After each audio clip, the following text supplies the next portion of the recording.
السلام علیکم دوستو، نالج ود اسلام خوش آمدید دوستو۔ عظیم تاریخی واقعات میں ہم جانیں گے بنی اسرائیل غلامی سے نجات پاتی۔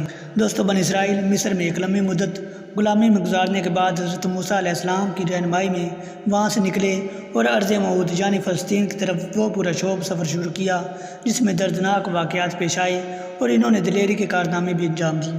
یہ مصائب سفر بنی اسرائیل کی عام تاریخ کا ایک نمونہ تھے۔ آخر کار وہ ارض موعود میں پہنچ گئے۔ مصر سے نکلنے پر بنی اسرائیل کی قومی اور مذہبی روایات کا آغاز ہوا۔ تو روایت بتاتی ہے کہ اس سفر میں خدا نے حضرت موسیٰ کی قوم سے وہ عہد لیا تھا جسے مذہبی نوشتوں میں میثاق کہا گیا ہے۔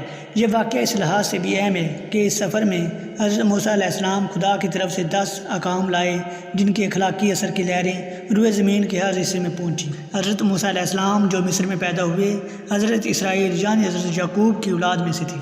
اس زمانے میں فرعون یعنی مصر کے بادشاہ نے حکم دے رکھا تھا کہ بنی اسرائیل میں جو لڑکا پیدا ہو اسے فوراً موت کے گھاٹ اتار دیا جائے، صرف لڑکیوں کو زندہ رہنے دیا جائے۔ خدا جانے کتنی معصوم ہستیاں دنیا میں قدم رکھتے ہی موت کی گود میں پہنچا دی گئیں۔ حضرت موسیٰ اس لیے بچ گئے کہ انہیں سرکنڈوں کی ایک ٹوکری میں رکھ کر دریائے نیل میں بہا دیا گیا۔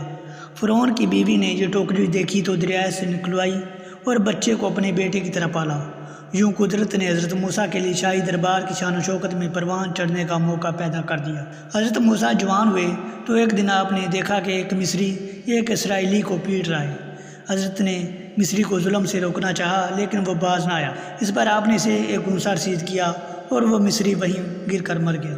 یہ ایک اتفاقی حادثہ تھا لیکن اس کا عام چرچا ہو گیا۔ اب حضرت موسیٰ نے یہی مناسب سمجھا کہ مصر سے نکل جائیں، چنانچہ آپ بیرا ایمر کے نزدیک ایک سرائی علاقے میں حضرت شعیب کے پاس چلے گئے اور ایک مدت تک وہاں ریوڑ چراتے رہے۔ حضرت شعیب علیہ السلام نے اپنی بیٹی ان کے نکاح میں دے دی۔ پھر ایک جھاڑی سے آگ نکلنے کا واقعہ پیش آیا اور حضرت کو بشارت ملی کہ وہ بنی اسرائیل کو فرعون کے ظلم سے نجات دلائیں گے۔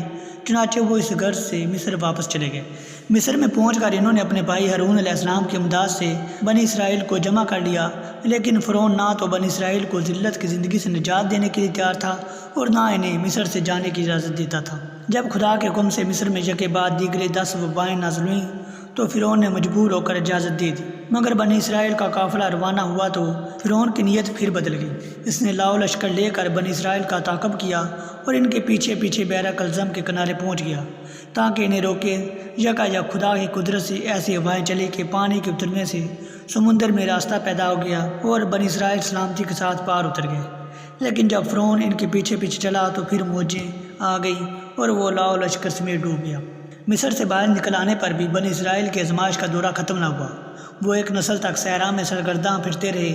ان کے درمیان اختلافات بھی پیدا ہوئے، مگر خدا کے ساتھ جو عہد ہو چکا تھا اس کی پابندی اور حضرت موسیٰ علیہ السلام کے لائے ہوئے کام کی پیروی نے بے خانمہ بنی اسرائیلیوں کا شیرازہ بکھرنے نہ دیا۔ حضرت موسیٰ علیہ السلام نے وادی اردن کے سامنے ایک پہاڑ پر وفات پائی۔ اس وقت تک بنی اسرائیل ارض موعود میں داخل نہ ہوئے تھے، لیکن حضرت موسیٰ علیہ السلام اس پر مطمئن تھے کہ ان کی قوم میں مصیبتوں آزمائشوں کو صبر سے برداشت کر لینے اور ایمان پر قائم و استوار رہنے کی صلاحیت پیدا ہو چکی ہے۔ انہی خاصیت کو قومی زندگی کا جوہر سمجھا جاتا ہے۔ تو روایت کی روح سے مذکورہ بالا واقعات 15ویں صدی قبل مسیح میں پیش آئے۔ جدید تحقیقات سے بھی اس کی تصدیق ہوئی ہے۔